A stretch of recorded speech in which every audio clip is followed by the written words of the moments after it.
మోసం చేసిన కూటమి ప్రభుత్వానికి వ్యతిరేకంగా జూన్ 4వ తేదీన నిర్వహించనున్న వెన్నుపోటు దినం కార్యక్రమాన్ని విజయవంతం చేయాలని మాజీ డిప్యూటీ సీఎం వైకాపా జిల్లా అధ్యక్షులు ధర్మాన కృష్ణదాస్ అన్నారు. శ్రీకాకుళం జిల్లా ఆమదాలవలస పార్టీ కార్యాలయంలో మీడియా సమావేశంలో ఆయన మాట్లాడారు. కూటమి ప్రభుత్వంలో ఏదైతే కార్యకర్తలు నిర్దాక్షిణ్యంగా అణచివేయబడ్డారో కూటమి ద్వారా 2.0 పరిపాలన చూస్తా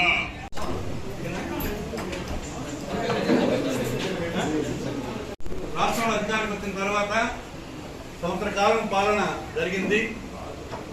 ఆనాడు ఎన్నికల ముందు ఇచ్చినటువంటి మేనిఫెస్టో కానీ ఎన్నికల ముందు ఇచ్చినటువంటి కూటమి సూపర్ 6 కానీ ఆచరణ చేయకుండా మరి ఇప్పుడు కూడా అబద్ధపు మాటలు అవకాశవాద రాజకీయాలు చేస్తున్నటువంటి కూటమి ప్రభుత్వం ఎన్నికల ఫలితాలు వచ్చిన మొదటి రోజు నుంచే అనేక దౌర్జన్యాలు అనేక ఇబ్బందికర పరిస్థితులు రాష్ట్రంలో క్రియేట్ చేస్తూ వైఎస్ఆర్ పార్టీని ఇరకాటం పెట్టే విధంగా వారు వ్యవహరించిన తీరుకు నిరసనగా ప్రజల పక్షాన వైఎస్ఆర్ పార్టీ పోరాటం చేసే కార్యక్రమమే ఈ వెన్నుపోటు దినం.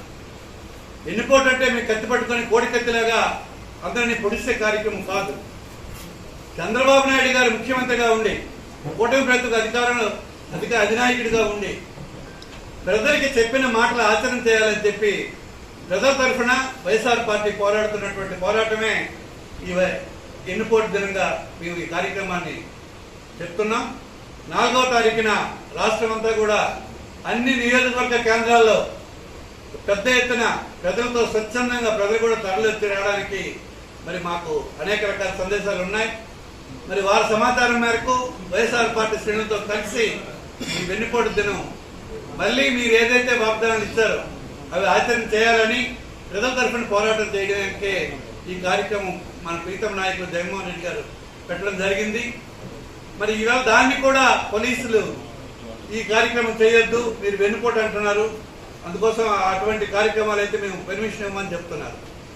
ఈ గౌరవ పోలీస్ అధికారులకి నేను రిక్వెస్ట్ చేస్తుంది ఏంటంటే మేమేమి ఎవరిలాగా దౌర్జన్యాలు చేయడమో ఇబ్బందులు పెట్టడమో కత్తులతో పొడ్డమో హింసించడమో మా పార్టీ ధ్యేయం కాదు.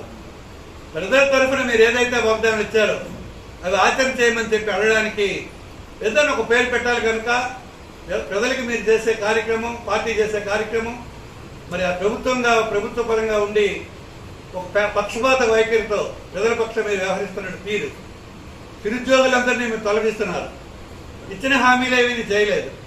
మేము గతంలో 3,000 వరకు పెన్సిస్తే మీరు 4,000 చేశారు తప్ప మీరు చేసినటువంటి కార్యక్రమం ఏంటని నేను అడుగుతున్నాను.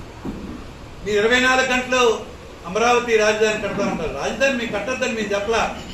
ప్రపంచంలోకెల్లా ఉన్నతమైన రాజధాని అమరావతిలో కడతామన్నటువంటి విషయం అంత అవసరమా అని నేను అడుగుతున్నాను చంద్రబాబు నాయుడు గారు. రాజధాని అవసరమే, నిర్మించండి, మీ ఆలోచన ప్రకారంగా రాజధాని నిర్మాణం చేయండి, కానీ పేద ప్రజల గురించి కూడా ఆలోచించండి అని చెప్తున్నాను. అనేక రకాలుగా పొట్టకుట్టుకు పట్టుకున్నటువంటి రైతాంగానికి రైతు కూలీ కోసం, పేద ప్రజల కోసం, విద్యార్థుల కోసం, రైతుల కోసం మీరు ఆలోచన చేయొద్దా అని అడుగుతున్నాను. ఈ రాష్ట్రంలో 62% రైతాంగం ఉన్నారు.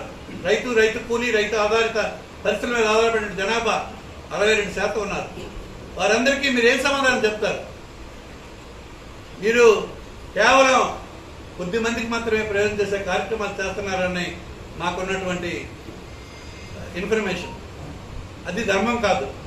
మీరు యావత్ రాష్ట్రానికి సమాధానం చెప్పాల్సిన బాధ్యత ఉంది. మీరు నాయకుడిగా మీరు మంచి చేయండి, మీకు తప్పకుండా ప్రతిపక్షంగా మేము కూడా మీకు అండగా ఉంటాం, మీకు తోట సహకరిస్తాం. కానీ మీరు చెప్పిన మాటలు ఆచరణ చేయాలని ప్రజలకు ఏవైతే 50 సంవత్సరాలకే పెన్షన్ ఇస్తామని చెప్పారు తప్పకుండా చేయండి, చాలా సంతోషం. 50 సంవత్సరాలు 40 సంవత్సరాలకే ఇవ్వండి, ఇచ్చినా మాకు ఇష్టమే. కానీ ఇవన్నీ ఎంతవరకు సాధ్యం అన్నది మేము చేయలేము. ఆ మాటలు మేము చెప్పలేకపోయినా మీరు చెప్పారు. చెప్పిన మాటలు చేయండి. ప్రతి ఒక్కరికి 15,000 ఇస్తామని చెప్పారు. ఆడబిడ్డలకు సహాయం చేస్తామన్నారు. రైతులకి, విద్యార్థులకి, మహిళలకి ఉచిత బస్సుల్లోనే మీరు రాష్ట్రం తిరుగుకోవచ్చు అని చెప్పారు. అవన్నీ మర్చిపోయినారా అని అడుగుతున్నాను నేను. సంవత్సర కాలమైనా కూడా మీరు ఏది స్పందించకుండా ఏమీ చేయకుండా నిర్లక్ష్యదారంగా మీరు ఉన్నారు కనుక ఈవేళ మీకు గుర్తు చేయడానికే ఈ కార్యక్రమం చేస్తున్నాం. మీరు మొన్నప్పుడు రామ్మోహన్ మాట్లాడుతూ ఎవరు చేశారు, ఈవేళ వరకు పనులు జరుగుతున్నాయంటే ఎవరి కాలంలో జరిగాయి ఇవన్నీ. అలాగే ఇక్కడ మూలపేట పోర్టు ఎవరు ప్రారంభించారు? మీ ఆలోచన అది. ఈవేళ మీరు చేసే కార్యక్రమాలు మీరు వారి పర్యవేక్షణ చేసి అంతా మీరే చేసినట్టుగా హడావుడి చేస్తున్నారు. కిడ్నీ రీసెర్చ్ సెంటర్, అలాగే ఉద్దానం ప్రాంతంలో జరిగినటువంటి హాస్పిటల్ నిర్మాణం, అలాగే మరి అక్కడికి అవసరమైనటువంటి స్వచ్ఛమైనటువంటి నీరు హిరమండలం నుంచి మరి నీరు అక్కడ తీసుకువెళ్ళి ప్యూరిఫైడ్ డ్రింకింగ్ వాటర్ ఆ ప్రాంతం అందించి ప్రజలకి ఆ కిడ్నీ నివారణ కోసం ఒక ప్రధాన బాగా అవసరమైనటువంటి మంచినీటి సప్లై ఈవేళ మా ప్రభుత్వం చేసింది. మీరు చేసినవన్నీ మీరు తెరసాటుగా మీరు కప్పేసి ఇవన్నీ మీరు చేసినట్టుగా కాలక్షేపం చేస్తున్నారు. చేయండి, తప్పులేదు, కానీ మీరు చెప్పిన కూడా చేయండి. మీరు చెప్పిన పనులు ఆచరించండి. ఇక పోలీస్ అధికారులకు మేము చెప్తున్నాము, మీరు పెర్మిషన్ ఇవ్వండి. ప్రజల తరపున శాంతియుతమైనటువంటి ర్యాలీలు ఏమి చేస్తాం. మేము ఎవరికి ఇబ్బంది పెట్టే కార్యక్రమం మా పార్టీ కానీ మా నాయకుడు కానీ చెప్పలేదు. మీరంతా గడిచిన 5 సంవత్సరాల పాలన కూడా మీరు దృష్టిలో పెట్టుకోవాలని అడుగుతున్నాం. 5 సంవత్సరాల్లో మా పార్టీ ఏం చేసింది, సంవత్సర కాలంలో తెలుగుదేశం పార్టీ కూటమి ప్రభుత్వం ఏం చేసిందో మీరు బేరీజు వేసుకొని శాంతియుతంగా చేసే మా ర్యాలీలకు కానీ మా కార్యక్రమాలకు కానీ దయచేసి సహకరించండి అని చెప్పి పోలీస్ అధికారులు కూడా కోరుకుంటూ, ప్రభుత్వం ఎప్పటికైనా మరి త్వరితగతిన మీరు చెప్పిన వాగ్దానాలను ఆచరించాలని రిక్వెస్ట్ చేస్తూ మీ అందరూ ఈవేళ వచ్చినటువంటి గౌరవ పాత్రికేయ సోదరులందరూ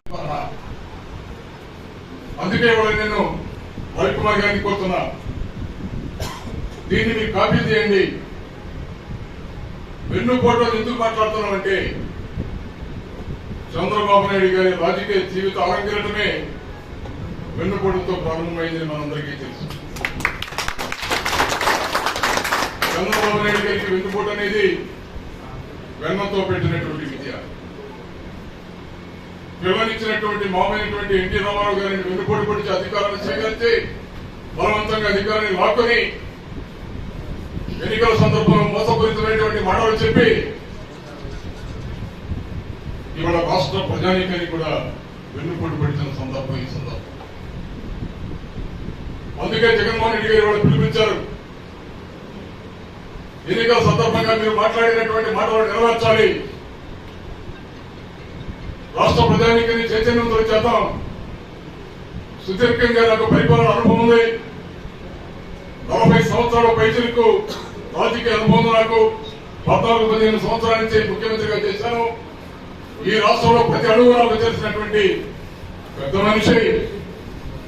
ప్రజలని మోసం చేస్తూ మభ్యపెడుతూ అబద్ధపు ప్రచారాలు చేస్తూ అధికారాన్ని చేజిక్కించిన తర్వాత రాష్ట్రంలో ఉన్నటువంటి 5 కోట్ల మంది ప్రజానీకాన్ని మోసం చేస్తున్నటువంటి విధానం కాదా ఇది?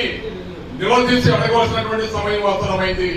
ఆలోచించవలసిందిగా ఈ నియోజకవర్గ ప్రజానీకాన్ని కోరుతున్నాయి.